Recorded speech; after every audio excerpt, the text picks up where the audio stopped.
The story begins with a boy named Eric, whose horse was badly injured after getting tangled in some barbed wire. Eric tried to save it, but the wires were dug in so deep that Eric also got badly injured trying to free it. Eric couldn't save his horse, which left him heartbroken. Fast forward 15 years later, and we see Eric again. He is all grown up now and a drug addict on probation. Next, we are introduced to a girl named Shelly, who gets a text from her friend Zad. When Shelly opens the video attachment, she freaks out because the video contains evidence of a murder committed by a guy named Vincent. Zad wanted to get revenge by exposing the truth about him to everyone. But for now, their best bet was to skip town and run far away. She tells Shelly not to meet up or talk to anyone. But the second Zad gets back to her apartment, some people grab her. A woman named Marion snatches Zad's phone to check who she talked to last. Now, Shelly's life was on the line too. She immediately calls her friend Dom for help, packs up, and runs out of her house. After walking a little bit, she notices a guy tailing her. Trying to dodge him, Shelly bumps into some cops and all her stuff spills onto the ground. The officers help her pick it up, but then they spot the drugs she dropped. Shelly ends up getting arrested for drug possession. Since the amount of drugs was super small, Shelly was admitted to a rehab center to get clean. Back to Eric,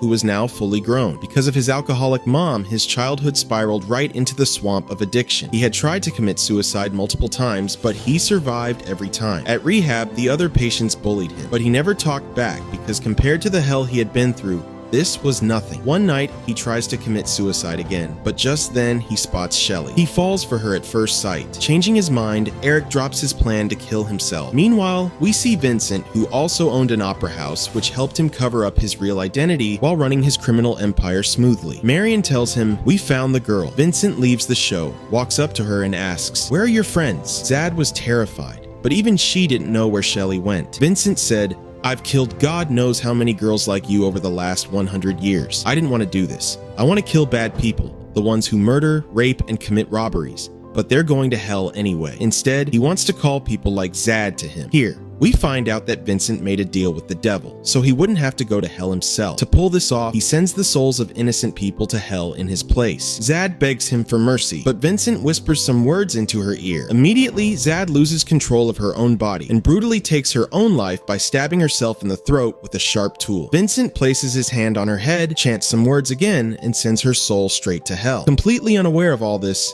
Shelly was feeling safe in rehab. She notices Eric and comes over to sit by him. Boys and girls weren't allowed to talk there, but despite the rules, they start chatting and realize they could be good friends. The rehab rules were super strict, so whenever they got the chance, they would just look at each other and communicate using hand gestures. One day, Shelly dodges the guards and sneaks into Eric's room. She spots some drawings on the wall that Eric had sketched. She loves the artwork and begs Eric to let her keep one. While talking, she notices Eric's arm, which was covered in blade scars from his suicide attempts. They were right in the middle of talking when an announcement goes over the intercom saying someone is here to see patient 105. Eric realizes that 105 is Shelly's number, but Shelly tells him she's not even from this city. Nobody knows her here. Eric says, "Don't freak out. I'll go see who it is." He spots some people and mistakenly assumes they are lawyers. But Shelly peeks and sees her mom standing there with Marion, waiting to take her away. She gets terrified and begs Eric to hide her. Eric knew that trying to hide was pointless as long as they had ankle monitors on. He sneaks Shelly into the laundry room and they crawl through a vent to get outside. Before security even realized what was going on, they had hopped the fence, hitched a ride,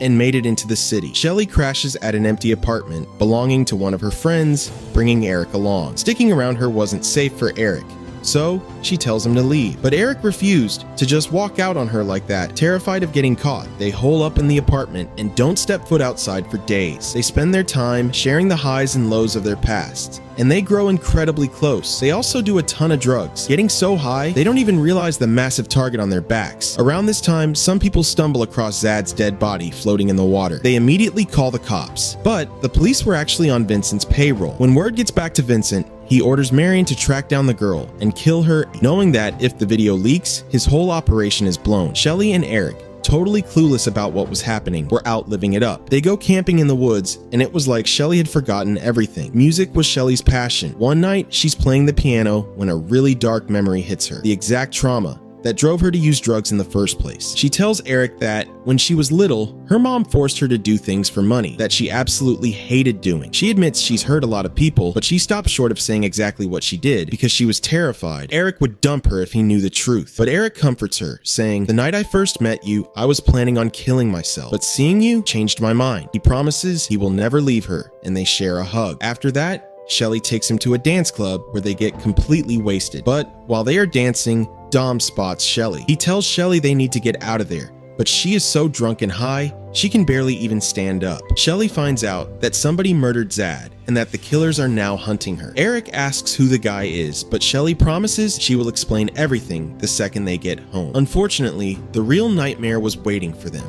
Right there. The moment they step into the apartment, Vincent's crew ambushes them. Eric is forced to watch Shelly die, right in front of his eyes. They tortured Shelly to death, and soon Eric takes his last breath too. He felt himself die, but suddenly his eyes snap open and he finds himself drowning underwater. Eric desperately tries to save Shelly, but she just keeps sinking deeper. Terrified of drowning, Eric bursts out of the water and realizes he's actually alive. Just then, he spots a guy, telling him to follow him. Eric assumed he was just tripping on some drug because he was looking at a world unlike anything he'd ever seen. Everything was totally desolate, and the only thing around were crows whose cawing echoed through the dead silence. Eric asks, "Where am I? And what is this place?" The guy introduces himself as Kronos and says, "You're exactly where you need to be." Whenever someone dies, these crows help guide their soul to the right place. But sometimes, a person's death is so horrific that their soul can't find peace. His words made zero sense to Eric. Brushing it off as a bad nightmare, Eric turns to leave, but the place literally had no end.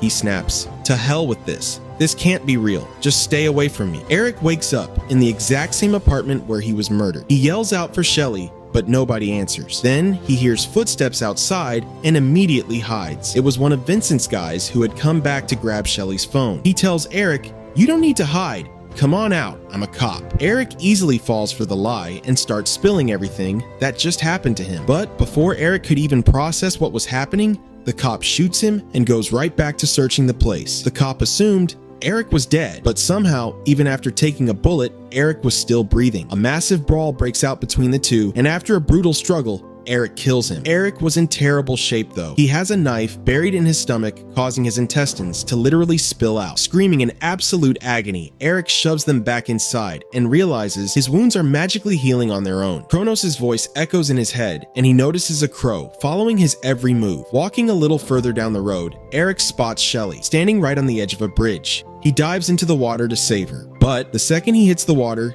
he's zapped right back to Kronos. Eric finally gets it. She's dead. They are both dead. He asks Kronos why Shelly isn't here with him. Kronos drops a bombshell. Shelly is in hell, and if Eric wants, he can go get her back. The guys who murdered you aren't from your world. They made a deal with the devil. By damning innocent souls to hell, they threw off the balance, and you're the only one who can fix it. Kronos tells him, "Kill them all and you'll get your life back." These powers will stay with Eric as long as his love for Shelly remains true. He won't die, but he will absolutely feel the pain of every injury. Kronos says, "Now you're ready," and shoves him again, sending Eric back to the real world. First things first, Eric hits up a buddy and buys some heavy artillery. Meanwhile, we see Shelly's mom, Sophia, who had just gotten back from burying her daughter, but she has no clue. Eric is sitting in her car, waiting for her. He asks, "Why were you helping the guys who murdered your own daughter? What are you hiding?" Sophia lies to his face, claiming her daughter died of a drug overdose, but Eric shuts her down. "When they killed her, I was right there. So, cut the crap.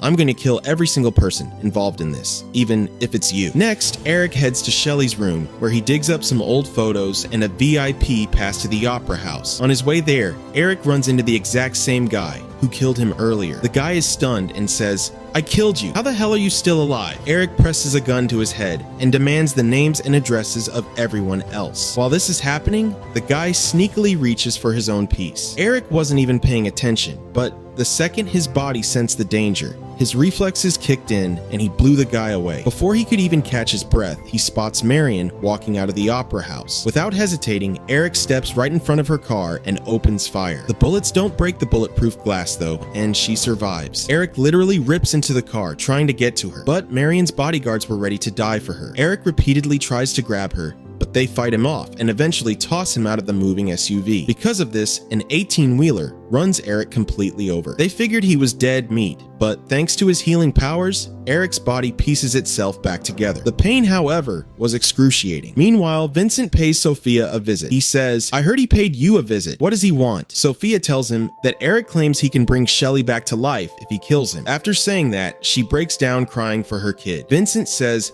"Drop the act. You sold her out to save your own skin. You're just as responsible for what happened to her." Sophia was dead weight to him now. He tells her to kill herself and walks out. Shortly after, Sophia jumps off the roof and commits suicide. Vincent figured out that the kid came back from the dead, so he orders his crew to capture him alive. Eric, putting the puzzle pieces together, tracks down Shelly's best friend Dom, who was packing up to skip town that night. Eric assumed Dom was the one who led the goons to the club, but after grilling him, Eric discovers that Vincent is the real mastermind, pulling the strings. Dom explains he gets inside people's heads, lets their inner demons take over, and then forces us to do horrific things. Eric realized this entire mess started over a video. He needed to know what was on it, so he rushes back to Shelly's apartment. We see a crow circling above him, keeping tabs on him 24/7. Eric tears the apartment apart and finally finds the phone. When he hits play, he sees Shelly playing the piano in the video. Everything seems totally normal until she suddenly gets up and straight up murders a girl sitting in the room. Watching this crushes Eric because he realizes Shelly is a cold-blooded killer, just like the rest of them. Eric goes back to his buddy and says, "I figured out why they took her out.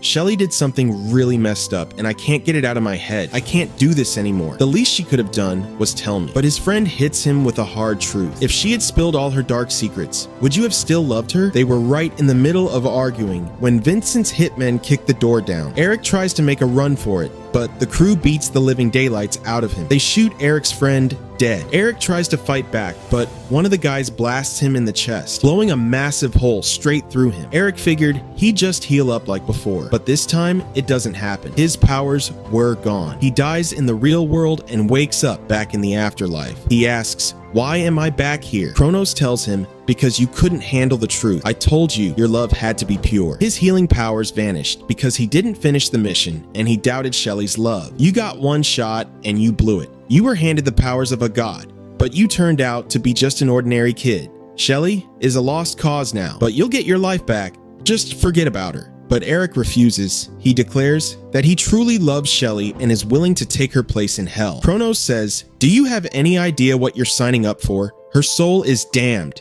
You can't even fathom the place she's going. Even if you save her, you can never be with her." But Eric had already made his choice. The flock of crows swarms him, and one crow flies directly into his chest. Kronos says, "You got your wish. No turning back now." Kronos mixes his own blood with Eric's and starts chanting over and over again. Eric's body goes through a brutal, agonizing transformation. His blood turns pitch black, and he now has the power to jump between both worlds. He was given one final shot to take down Vincent. Eric wakes up back inside his own dead body. We watch his massive wounds knit themselves back together. He then proceeds to brutally slaughter every single guy in the room. He checks one of their cell phones and sees a text, saying Marion is heading to the opera house. Armed with these new abilities, Eric was totally immortal, but the human part of Eric was dead. He grabs a razor-sharp sword and heads out to end Vincent. When Marion realized her hit squad went off the grid, she immediately doubled the security at the opera house to lock the place down. The guards were stationed and waiting for him, but they had absolutely no clue what they were up against. The second Eric breaches the doors,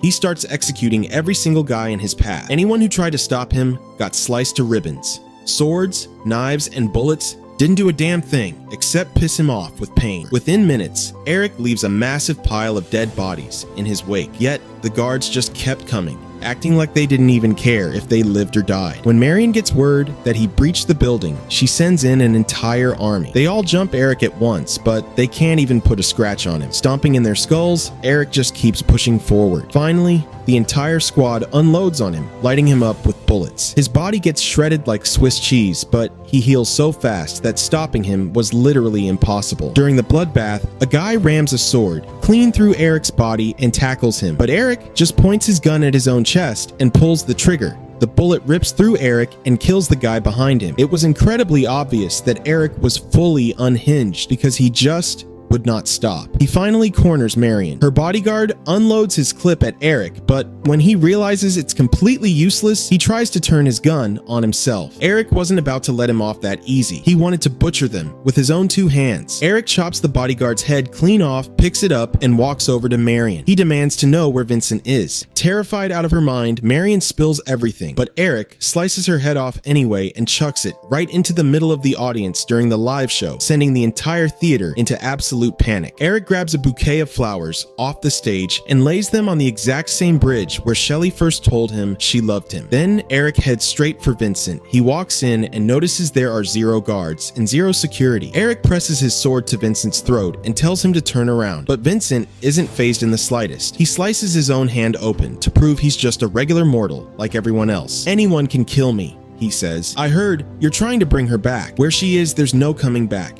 You obviously saw her video. Don't play dumb about what she did." Eric fires back. "It wasn't her fault. You forced her to do it." Vincent smirks. "People only get corrupted if they want to be. I just planted the seed. Take a look in the mirror. Look at the monster you've become. Why would she ever want to be with you?" Keeping Eric distracted with his talking, Vincent cleverly shanks him with a knife. It turns out this was his master plan all along. He quickly mixes his own blood with Eric's, sapping Eric's strength. Vincent leans in and whispers into Eric's ear, draining all of Eric's dark magic directly into his own body. In seconds, Vincent's blood turns black, making him immortal too. He violently scrapes Eric's darkest traumas right out of his head and is just seconds away from possessing his soul when Eric suddenly grabs him and teleports them both to the afterlife. Vincent had officially crossed into the afterlife without actually dying, but he had so much evil in him that the second a single drop of his blood hits the water, the demons of hell burst out of the ground. Vincent sneers all of this for a 2-cent hooker. Hearing that, Eric beats the living hell out of him because he genuinely loved her. Vincent laughs. "What do you think is gonna happen to you now? You can't even imagine." But Eric didn't give a damn about his own fate. He kicks Vincent straight into the mob of monsters. The demons of hell tear Vincent to shreds, giving him an agonizing death before dragging him down into the abyss. Eric finished the job, and just like Kronos promised, Shelly's soul is released from hell. Shelly says, "Eric, I had a terrible nightmare." But Eric just tells her, "Everything is going to be okay. You have to go back now. I can't go with you because I made a deal." Shelly asks, "What did you do?" But before she can even process what's happening, she's pulled right back into the real world. We see Kronos standing over her. He tells Shelly, "Eric sacrificed himself for you." Shelly looks down and sees Eric's dead body lying right next to her. Seeing him dead breaks her, and she breaks down crying, replaying all the memories they shared together. Meanwhile, down in the afterlife, Eric had officially taken over Kronos' job. He had to stay there acting as the guide until someone else eventually takes his place. He accepted his fate, completely confident that one day they would see each other again. And with that, the story wraps up. I hope you liked this movie recap. Thanks for watching.